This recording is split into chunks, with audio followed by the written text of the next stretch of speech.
श्याम और मैं आगरा जा रहे हैं, बल्कि आप भी चलिए ना हमारे साथ। मैं?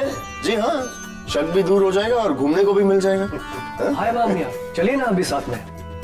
अच्छा लगे आज आपको आगरा का मशहूर पेठा भी बनाना सिखवा देंगे। अरे नहीं नहीं भाई, अब तुम लोगों की उम्र है घूमने फिरने की, फिर हम चले जाएंगे तो फिर ये घर कौन संभालेगा? अब रुकिए, मैं देख कर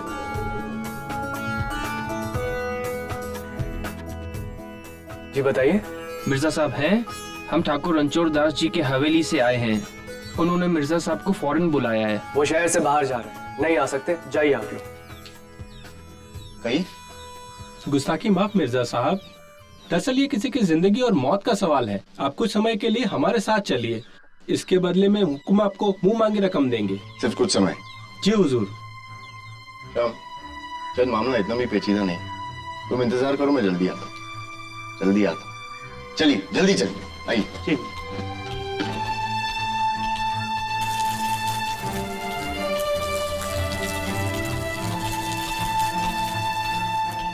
मिर्जा साहब, आप यहाँ कैसे?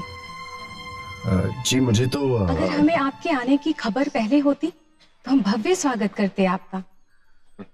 आपके तो कई किस्से सुने हैं हमने, और हर किस्से में आप वो। माफी मासा, हुकुम मिर्जा साहब का बेसब्री से इंतजार कर रहे हैं। वो उनके साथ शिकार पर जाना चाहते हैं। आइए।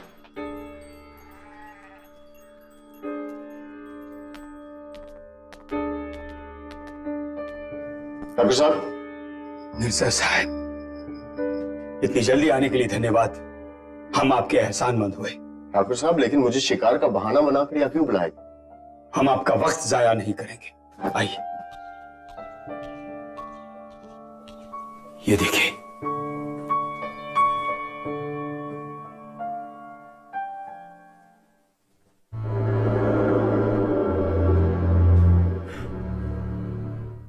क्या आपने कोतवाली में खबर कर दी? नहीं, हमें लगा कोतवाल को बताने से पहले आपको यहां बुलाना ज्यादा जरूरी है। ये हबीबगंज के ठाकुर रणजीत सिंह हैं और हमारे साले भी। कल रात को ये बिना बताए अचानक आ गए और हमसे छिपने की जगह मांगने लगे। इनका रवैया बड़ा अजीब सा था, हमें कुछ नहीं बता रहे थे, बस एक बात कहे जा रहे थे, इनकी जान को खतरा है, कोई हबीबगंज से इनका पीछा कर रहा है। बस इसलिए हमने इनको यहां छिपाया, और ये बात किसी को पता नहीं, यहां तक कि हमारी पत्नी को भी नहीं। तो आप कोतवाली में खबर कर दीजिए, मेरे पास वक्त नहीं है, मुझे जाना। मिस्टर साहब, अगर हम कोतवाल को इसके बारे में बता देंगे तो सबसे पहला शक हम पर जाएगा और हमारी बहुत बदनामी होगी। डॉक्टर साहब, मैं कैसे यकीन कर लूं कि यह कत्ल आपने नहीं? मिस्टर साहब, अगर हमने यह कत्ल किया होता तो हम आपको ऐसे यहां नहीं बुलाते।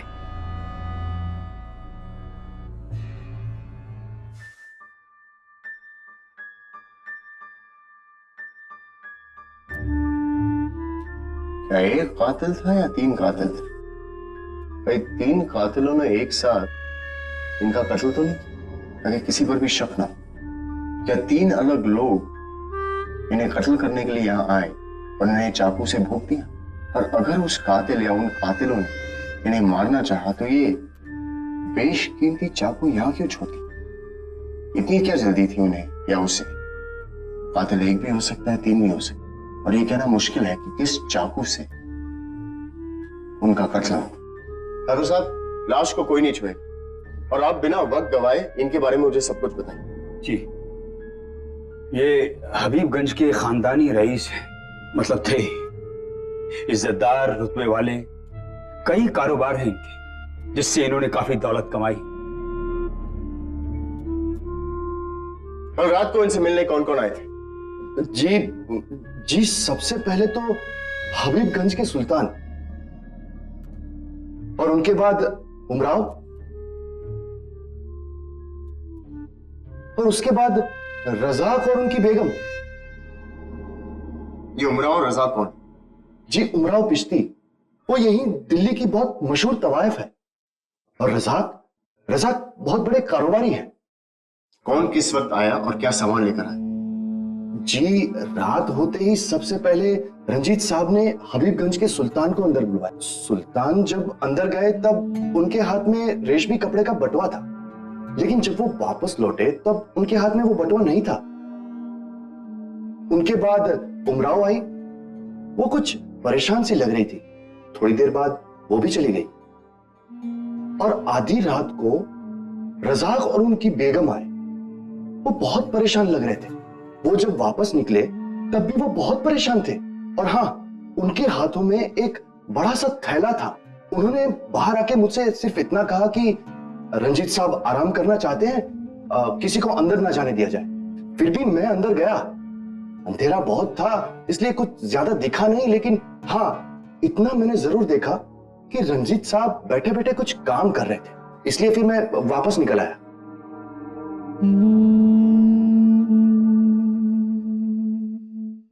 इन्होंने कहा कि वो सोना चाहते, और जब तुम अंदर वापस गए तो वो अंधेरे में कुछ काम कर रहे।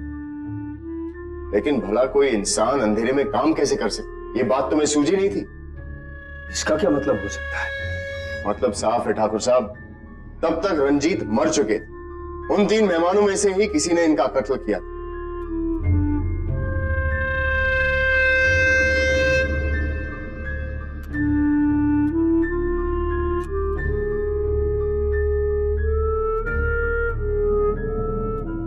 ठाकुर साहब, इसमें क्या था?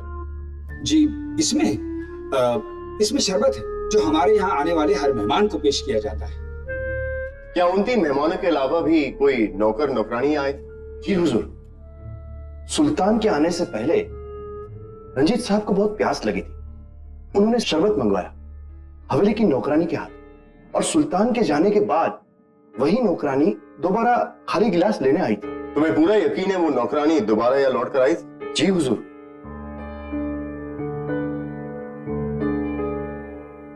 फिर वो ये प्याला क्यों नहीं लेकर?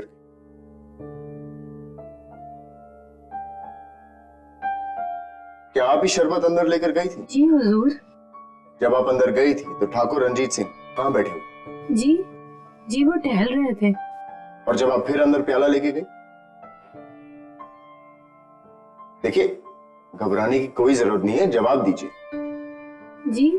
जी वो बैठे हुए थे और कुछ बड़बड़ा रहे थे। उन्होंने हुक्म दिया था कि उन्हें अकेला छोड़ दिया जाए, इसलिए हम लौट आए। ठीक है, कहाँ बैठे हुए थे?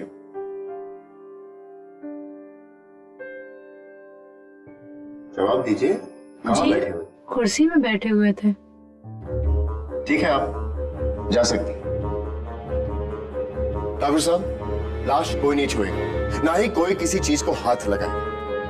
मेरे अंदाजे से कातिल उन 3 मेहमानों में से एक कोई हो सकता है, या फिर ये नौकरानी हो सकती है, या फिर आपका ये सिपाही भी हो सकता है। मैं नहीं, मैंने घबराओ मत, मैंने कोई फैसला नहीं सुना है। कुछ वक्त बाद लौट बताओ।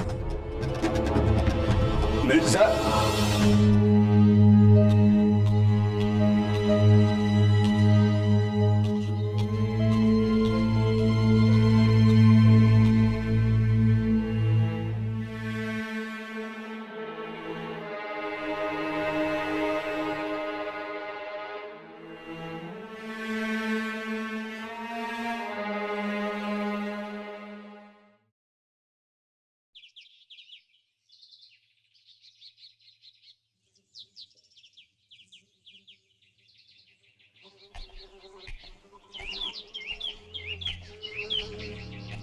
नगुरान साहब, लगता है आपको पेड़ पौधों में काफी दिलचस्पी। जी, बचपन से ही है। ये पौधा देख रहे हैं आप? ये कोई मामूली पौधा नहीं है। इसके एक पत्ते को चंदन के लेप के साथ लगा लेने से सर का कैसा भी दर्द हो गायब हो जाता है। अच्छा, ये काफी जानकार है आप। जी। शिकार के लिए आप कहाँ जा रहे हैं? जी अरे मिर्जा साहब, आप यहाँ क्या कर रहे हैं? अरे भूल गए, अभी अभी तो शिकार पर जाने की बात हुई थी। जी याद आया ठाकुर साहब। मैं फिलहाल सोच रहा था कि मैं खुद जाकर शिकार ढूंढ के आता हूँ, उसके बाद साथ में चलेंगे शिकार के लिए। आदाब।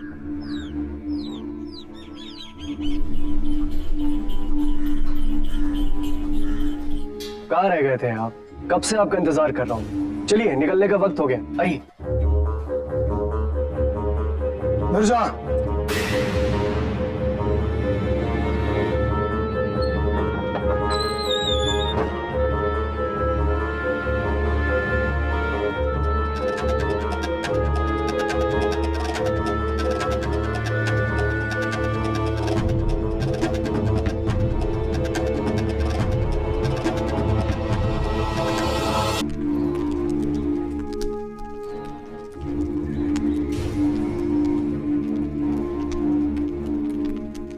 सुल्तान के सिपह सालार हैं हम। कल शाम सुल्तान ठाकुर की हवेली ठाकुर रंजीत सिंह से मिलने गया था, तब से लौटा ही नहीं। सुना है आप कल वहां हवेली में थे। आपको कुछ पता है सुल्तान के बारे में? जनाब, सुल्तान के गुमशुदा होने से मेरा क्या वास्ता? और वैसे भी हवेली में तो सुल्तान था भी नहीं, वहां तो सिर्फ ठाकुर और उनकी पत्नी थी। असलाम खान नाम है हमारा। हम सिर्फ हबीबगंज के सिपह सालार ही नहीं, बल्कि सुल्तान के उस्ताद भी हैं। बच्चा है हमारा, शागिर्द है हमारा। कहीं ऐसा तो नहीं कि उस ठाकुर और ठाकुर के साले रंजीत सिंह ने उसके साथ कुछ किया तो मैं क्या कर सकता? मुझे क्यों जोर जबरदस्ती यहाँ लाए गए? हम आपको कल शाम तक की मोहलत देते हैं। जान निकलने तक हमारा सुल्तान हम तक सही सलामत पहुंच गया तो हमारी तलवार और ठाकुर के गर्दन के बीच का फासला बना रहेगा। वैसे आपके बारे में काफी तारीफ सुनी। तारीफ के लिए शुक्रिया जनाब। तो आप चाहते हैं मैं सुल्तान का पता लगाऊं? अगर मैंने मना कर दिया तो?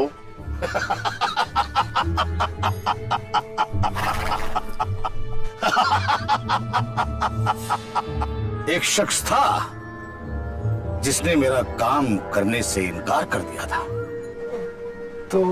तो क्या हुआ था उसका?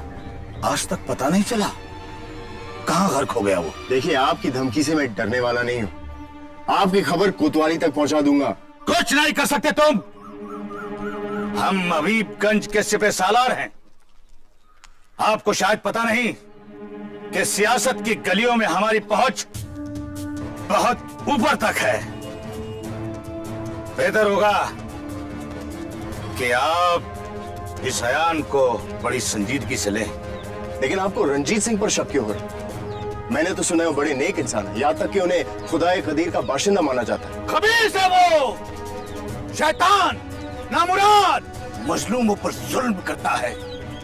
गरीबों को कर्ज देता है और उसके बदले में उनका सब कुछ छीन लेता है। हम आपको कल शाम तक की मोहलत देते हैं। अगर हमारा सुल्तान हम तक सही सलामत पहुंच गया तो ठीक, नहीं तो मैं इस ठाकुर और इस ठाकुर के साले रंजीत सिंह दोनों को कत्ल कर दूंगा।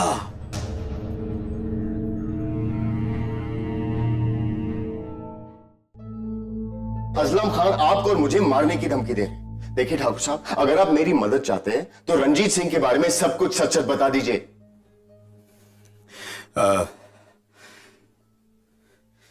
ये रंजीत सिंह एक बहुत ही घटिया, शातिर और जलील इंसान था। किसी ने हमें कोठे पर जाने की आदत डलवाई। इस दलदल में हम इसी शख्स की वजह से फंसते चले गए, यहां तक कि हमारी मिल्कियत भी खत्म हो गई और ये हवेली भी हमने रंजीत सिंह के पास गिरवी रख दी। ठाकुर साहब, इस बयान के बाद आप भी शक के घेरे में आ चुके हैं। नहीं मिर्जा साहब, हम आपको पहले भी कह चुके हैं कि अगर हमने कत्ल किया होता तो आपको यहां क्यों बुलाते। हम यहीं कहीं इस लाश को ऐसे ठिकाने लगाते कि किसी को कानो कान खबर नहीं होती। और इस तरह ये 3 चाकू क्यों छोड़ते हो?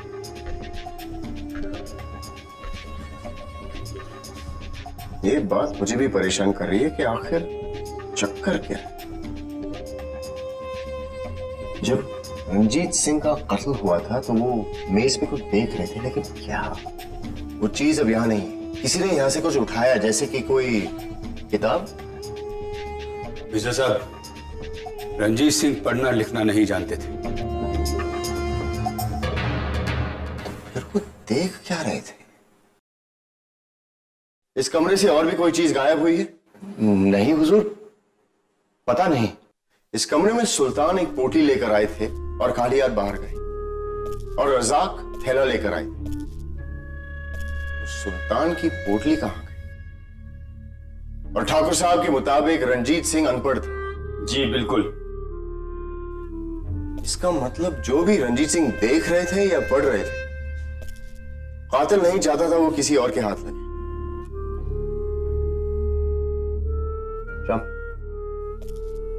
ये देखो, ये चाकू किसी ऐसे शख्स ने मारा है जो कि चाकू चलाने में बहुत ही माहिर है। जख्म से खून तक नहीं बहा। लेकिन भाईजान, एक बात समझ में नहीं आ रही। अगर खूनी खून करने के इरादे से ही आया था तो फिर ये चाकू यहां क्यों छोड़ के चला गया? और वो भी एक नहीं, 3।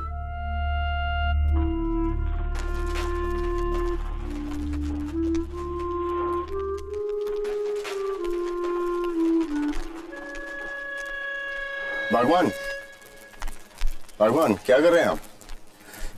हुजूर, पौधों के लिए खास किस्म की खाद तैयार करते हैं।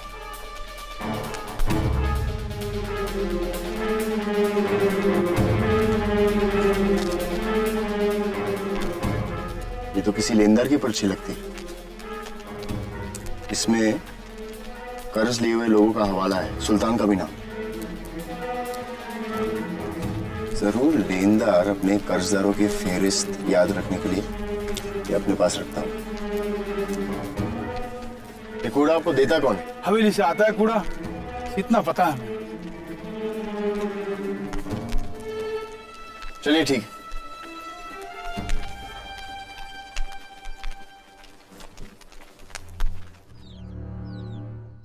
मिर्जा साहब, मैं ये ठाकुर साहब, आप बेफिक्र रहिए, मैं जल्द ही सारे जवाबों के साथ वापस लौटूंगा। अरे मिर्जा साहब, आप जा रहे हैं? माफी चाहूंगा ठाकुरान साहिबा, आपसे बैठकर बातें नहीं हो। वैसे आप शायद जानती नहीं है, मुझे भी पेड़ पौधों के बारे में जानने का बड़ा शौक है। अगर वक्त मिला तो आपसे मिलने जरूर वापस आऊं। जी जरूर।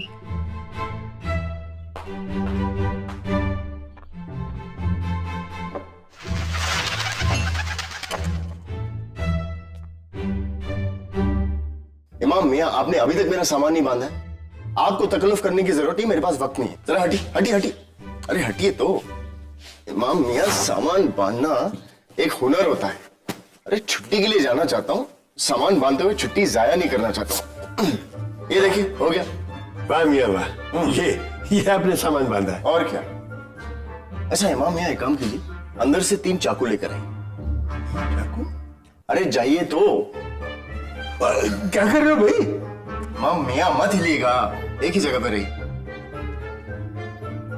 अब ऐसा खेल मत करो, वाकई लग जाएगा तो। इमाम मियाँ सच में मारूंगा। अरे मियाँ आप मेरा कत्ल करना चाहते हैं क्या? इसलिए कि मैंने आपको सामान नहीं बांधा। अगर कोई किसी का कत्ल करने आया है तो 3 चाकुओं का इस्तेमाल क्यों करेगा? किशोर कैसे पकड़ी?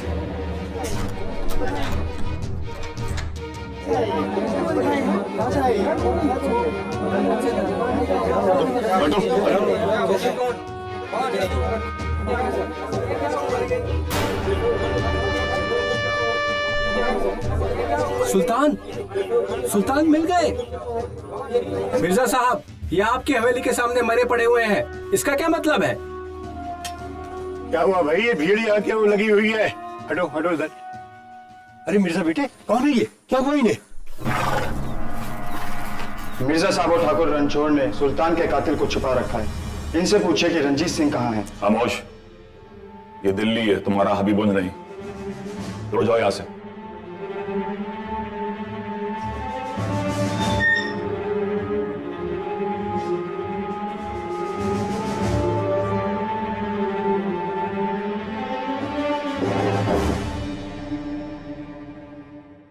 मिर्जा, आपने रंजीत सिंह के लापता होने की खबर हमें क्यों नहीं दी?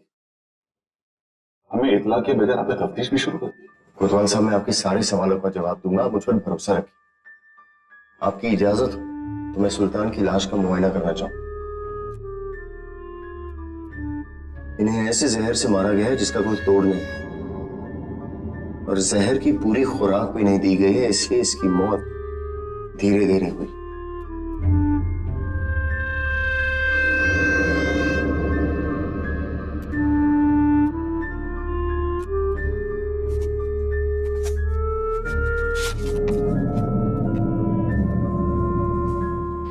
ये तो इकरारनामा है जिसमें लिखा है कि सुल्तान ने रंजीत सिंह से कर्ज लिया है। पर भाईजान, रंजीत सिंह को तो लिखना पढ़ना आता ही नहीं था।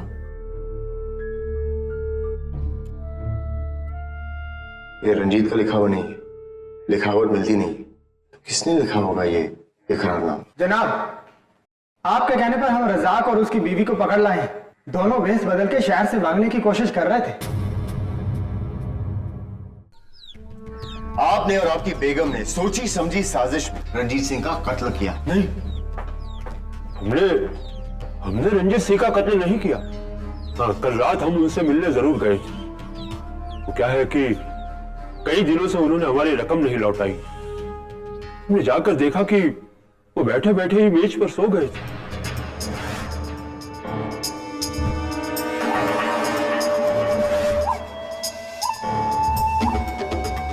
आपने सारी रकम ली, लेकिन वो हिले तक। आपको शक नहीं हुआ कि कुछ तो गड़बड़ होगी?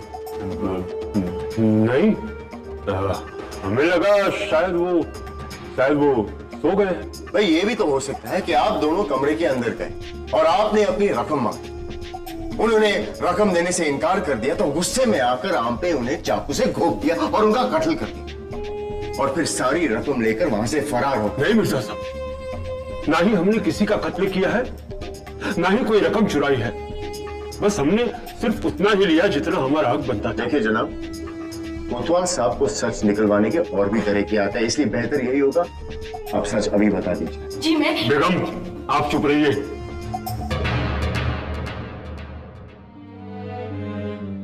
आसिफ, देखिए मिर्जा साहब, हमने आपको सच बताया। हम जो भी कह रहे हैं सच कह रहे हैं मिर्जा साहब। हमारी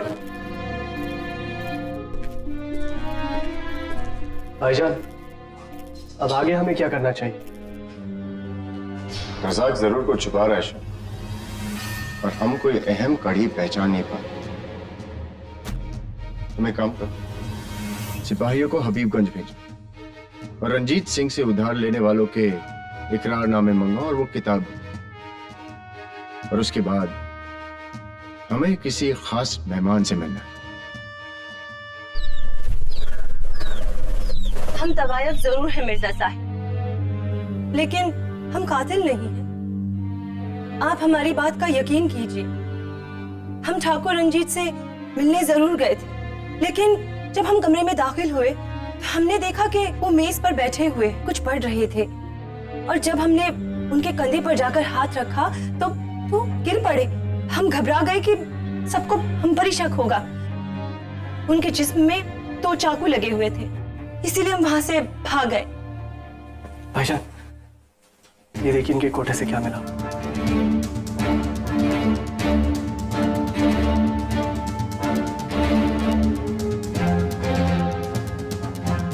और ये वही किताब है जिसमें कर्जदारों की फेहरिस्त। या अल्लाह, ये यहाँ कैसे? हमें कुछ नहीं पता। भाईजान, इन्होंने ही लालच में आके रंजीत सिंह का खून कर दिया है, और साथ में ये किताब और ये पोटली चुरा ली। नहीं, हमने कोई चोरी नहीं की है। आसिफ, हमने कुछ नहीं किया है। आप हमारा यकीन कीजिए। हम आपसे कह रहे हैं, हमें कोई फंसाने की कोशिश। अरे ये क्या कर रहे हैं आप विश्वास कीजिए हम पर। हमें कोई फंसा रहा है। हम निर्दोष है। आप ये क्या कर रहे हैं हमारे साथ? हमने कुछ नहीं किया है।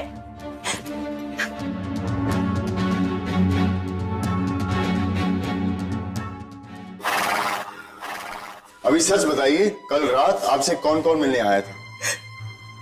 हमसे कई मेहमान मिलने आए थे मिर्जा साहिब, लेकिन हम उनका नाम नहीं ले पाएंगे। उनमें से एक मेहमान थोड़ी अजीब सी थी, मोहतरमा थी वो, और बड़ी अजीब सी बातें कर रही थी। अजीब सी मतलब?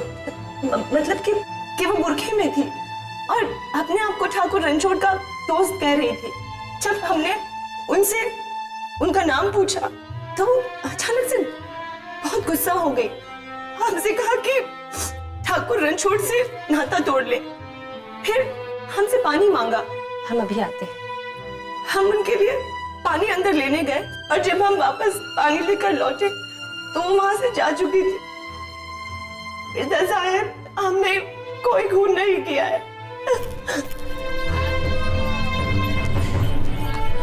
गए थे हरिभजन को और उठन लगे कपास। भाईजान, अच्छा खासा हम लोग गांव जा रहे थे, कहां से इस मामले में फंस गए। फिक्र मत करो, मसला हल हो जाएगा।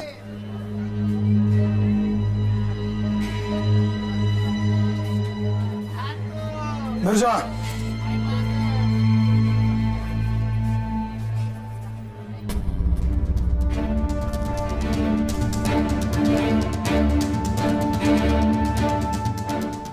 इस ठाकुर ने सुल्तान के साथ साथ अपने साले रणजीत सिंह का भी कत्ल किया है, और उन दोनों की मिल्कियत को हथियाने की कोशिश।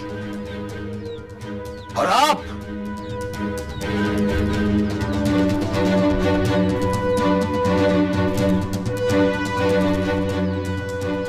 जनाब मिर्जा जानवाज, बेगुनाह लोगों को फंसाकर ऐसे गलीज आदमी की मदद करना चाहते हैं। आप बहुत बड़ी गलती कर रहे हैं इस्लाम खान। ठाकुर रणछोड़ सिंह बेगुनाह है। अगर आपको इस ठाकुर की बेगुनाही पे इतना ही यकीन है तो हमें भी यकीन दिलाइए। अगर इस ठाकुर ने उन दोनों को कत्ल नहीं किया तो किसने किया उनका कत्ल? देखिए, मैं सिर्फ इतना जानता हूं कि ठाकुर साहब बेगुनाह। ठाकुर साहब ने मुझे खुद बुलाकर रंजीत सिंह की लाश दिखाई थी। वो चाहते थे कि मैं रंजीत सिंह के कत्ल की तफ्तीश करूं। रंजीत सिंह से मिलने सुल्तान भी तो गए थे। हो सकता है कि रंजीत सिंह का कत्ल सुल्तान ने ही किया हो। गलत इल्जाम लगा रहे हो तुम सुल्तान पर। सुल्तान एक माहिर सिपाही था। अगर वो किसी को भी कत्ल करना चाहता तो एक झटके में उसका कत्ल कर देता, यूं अपने पीछे चाकू ना छोड़ता।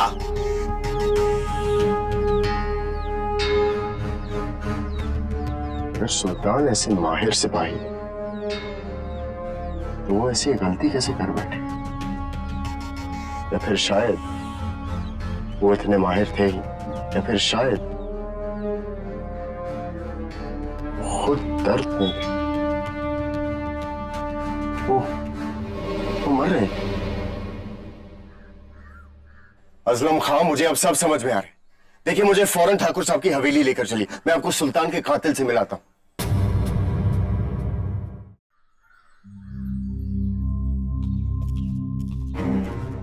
ये सब क्या हो रहा है? ठकुराइन, आप मेहरबानी करके अंदर जाइए। ये कौन है और ये कौन से शिकार पर जाने की तैयारी हो रही है? ठकुराइन साहिबा, दरअसल हम एक कातिल के शिकार पर निकले और उसे ढूंढते ढूंढते यहाँ आ पहुंचे। ठाकुर साहब, आपको याद होगा कि आपकी नौकरानी रंजीत सिंह के कमरे में शरबत का प्याला लेकर गई और जब वो अंदर गई थी उसने कहा था कि रंजीत सिंह कुर्सी पर बैठे हुए थे और कुछ बड़बड़ा रहे थे। आपकी नौकरानी के बयान के मुताबिक जब वो वापस प्याला लेने गई थी, क्या यह साबित हुआ था कि रंजीत सिंह जिंदा थे? रंजीत सिंह जिंदा थे? ये आप क्या कह रहे हैं? ये आप हमारे भाई के बारे में ऐसी बातें क्यों कर रहे हैं? कोई मुझे कुछ बताता क्यों नहीं? घबराइए मत ठकुराइन साहब, जरा मुझे नतीजे तक पहुंचने दीजिए। जी हाँ, तो मैं ये कह रहा था, नौकरानी जब अंदर गई थी प्याला लेने, उसने उसे वही छोड़ दिया। क्यों? क्योंकि उस प्याले में जो शरबत था उसमें जहर मिला हुआ था। तो ये बात तो साफ है कि कोई तो था जो रंजीत सिंह का कत्ल करना चाहता। हे भगवान, ये मैं क्या सुन रही हूँ? कातिल ने जो शरबत रंजीत सिंह के लिए भेजा था, रंजीत ने उसे गलती से सुल्तान को पिला। कातिल को यह खबर नहीं थी, उसने तो यही सोचा कि रंजीत सिंह ने वो पीकर अपनी जान दे दी। लेकिन सुल्तान को यह एहसास जैसे ही उसने वो शरबत पिया कि कुछ तो गड़बड़ है। तुमने मुझे धोखे से जहर पिला दिया। नहीं नहीं, मैंने कोई जहर नहीं दिया। नहीं, अब मैं तुझे नहीं छोड़ूंगा।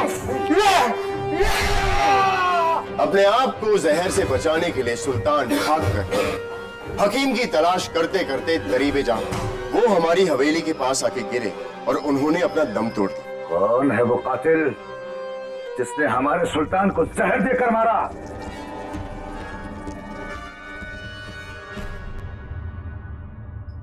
कोतवाल साहब, आप ही का इंतजार।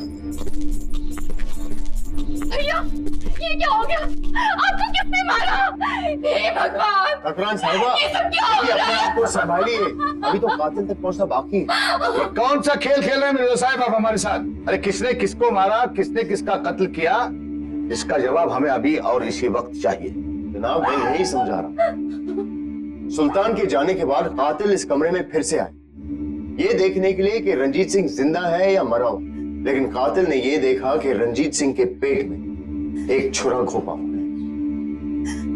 लेकिन अचानक रंजीत इस दूसरे हमले से मर चुके थे और तभी कातिल को उमराव के अंदर आने की आवाज सुनाई और वो चुपचाप इस कमरे से बाहर निकले। कौन था वो कातिल मिर्जा साहब, बताइए।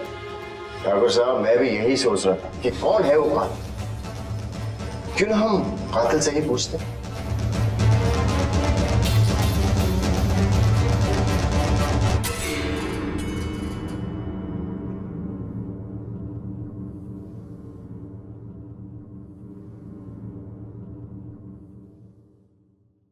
बताइए ठकुराइन साहिबा, आप ही सवाल का जवाब दीजिए। आप में इतनी सारी खूबियां हैं, आप ही हमारी मदद कीजिए। ये क्या बदतमीजी है मिर्जा? आप हमारी पत्नी पर अपने ही भाई के कत्ल का इल्जाम लगा रहे हैं। ठाकुर साहब, ये बदतमीजी नहीं है, बल्कि मैं तो इनकी तारीफ कर रहा हूं। इनकी काबिलियत पे हैरतमंद हूं मैं। जड़ी बूटियों की मालूमात रखती है, इतनी सारी किताबें पढ़ने का शौक भी है। तो आप ही हमें बताइए ना, वो कौन सा जहर था जिससे सुल्तान मर गया? बस बहुत हुआ, बंद करो अपना तमाशा। ये तमाशा नहीं है ठाकुर साहब। ठकुराइन साहिबा ने ही उस शरबत में जहर डाला था। श्याम,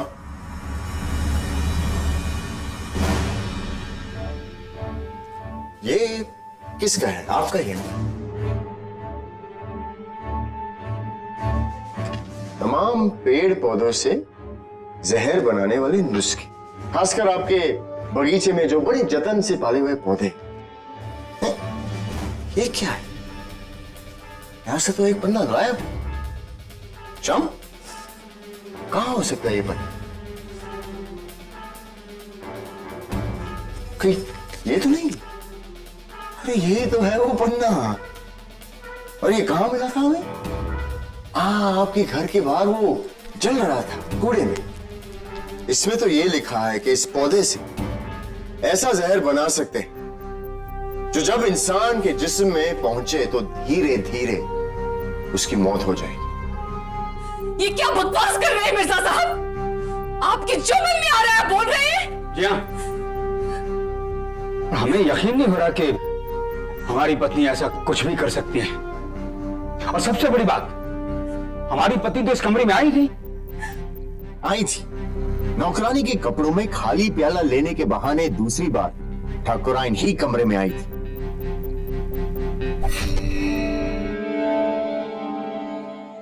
ठाकुराइन साहिबा, आपने अपने सगे भाई का कत्ल कर दिया और यहां से वो हर चीज हटा दी जिससे शक आप पर जाए। ठाकुर साहब, ये आपके और उमराव के बारे में भी जानती थी और ये भी जानती थी कि आपने अपनी हवेली रंजीत सिंह के पास गिरवी रखी। आपने हम पर बहुत तहमत लगा ली मिर्जा साहब, लेकिन आपके पास क्या सबूत है कि हमने अपने भाई का खून किया है? सबूत और गवाही तो आपकी नौकरानी देगी जिसे आपने झूठ बोलने पर मजबूर किया। मैंने हबीबगंज के सारे कर्जदारों के इकरारनामे देखे जिन्होंने रंजीत सिंह से कर्ज लिए थे। और ये तो जाहिर है कि अनपढ़ रंजीत सिंह अपने सारे इकरारनामे किसी और से बनवाते, बल्कि उन्होंने अपने ही लिखावट में एक फेहरिस्त रखी थी जिसमें उन्होंने सबके नाम और रकम लिखे थे अपने अंदाज में। आपने उनको मारकर उस फेहरिस्त से अपने पति के नाम वाले पन्ने को फाड़कर उसे जलाने की कोशिश की और उसके बाद भेस बदलकर बची हुई फेहरिस्त और पोटली उमराव के घर छोड़ा ताकि उमराव फंस जाए और आपका पति आपके पास लौटे। लाश को तीसरा चाकू किसने घोंपा? बताता हूं कोतवाल साहब, रजाक और उनकी बेगम यहाँ है। बहुत दिनों से रंजीत ने इनकी दी हुई रकम नहीं लौटाई थी। कोतवाली में तो इन्होंने सिर्फ आधी कहानी बताई। हुआ ये, रजाक की बेगम अपने शौहर की परेशानी जानती थी, इसलिए छुपकर एक चाकू उसने अपने पास रखा था और जैसे ही वो कमरे में आई और उसने रंजीत को देखा, गुस्से में उसने उसके शरीर में चाकू घोंप दिया। बेगम, ये क्या किया आपने? इस नामुराद ने आपके पैसे मार लिए हैं। इसको जीने का कोई हक नहीं है। पर ये तो पहले से ही मरा हुआ था।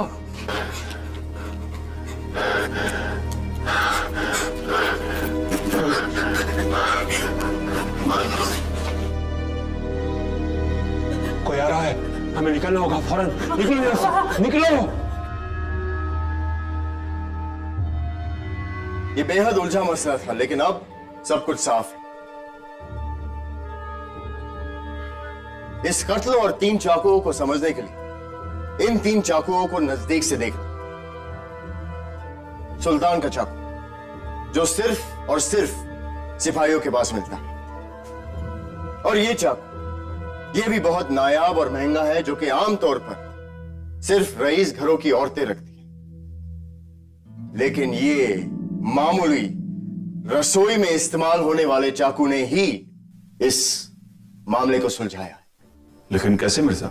जवाब सवाल में है कोतवाल से।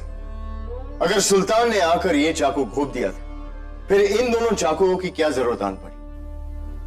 फिर मुझे एहसास हुआ कि हो सकता है कि रंजीत मरे नहीं थे, इसलिए किसी ने ये दूसरा चाकू जो कि रसोई घर का था ये घोंप दिया और तब वो मरे।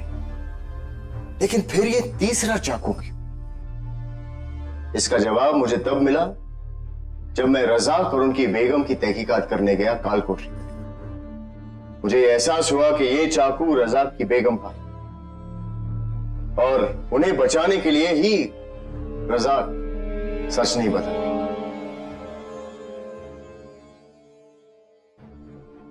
बताइए ठाकुरान साहिबा, अपनी बेगुनाही के लिए कोई दलील देनी है आपको? ठाकुराई, ये क्या किया आपने?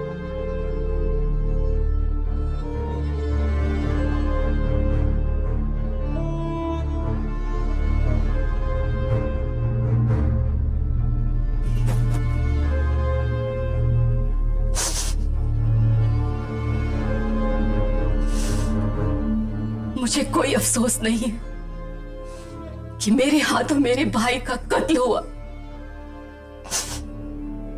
वो भाई कैसा जिसके लिए रिश्तों से ज्यादा धन की अहमियत हो, जिसकी वजह से हमारे पति ने कभी हमारी इज्जत नहीं की।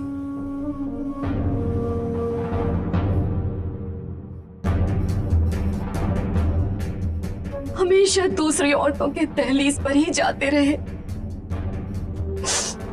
ये सब मैंने अपने घर और पति को बचाने के लिए किया। अब दोनों जा सकते हैं।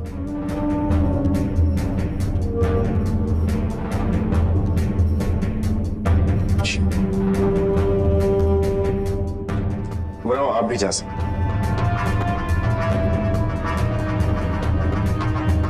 अज़लाम खान,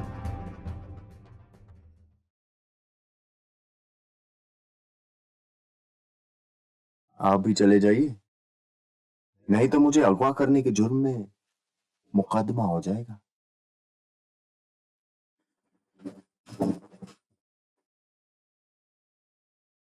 कोतवाल साहब, आसिफ,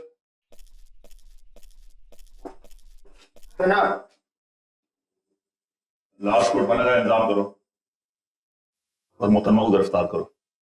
जी जनाब, आइए।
एक बात बताइए भाईजान, जब अज़लाम खान ने आपको बताया था कि सुल्तान इतने माहिर थे कि अगर वो चाहते वो एक झटके में किसी को भी गिरा सकते थे, उसी वक्त आपने सारा मामला सुलझा लिया था। उससे मुझे आखिरी घड़ी में दरअसल सुल्तान रंजीत सिंह को मारना चाहते, लेकिन जहर की वजह से चूक गए। फिर ठकुराइन ने उन्हें मार दिया। बस फिर क्या था, सारी कड़ी अपने आप जुड़ गई और मसला सुलझ गया। अच्छा, एक और बस बस श्याम सिंह, अब और सवाल नहीं, अब आगरा चलो। लगता है जीनत आबा की कुछ ज्यादा ही याद आ रही है आपको। बदमाश।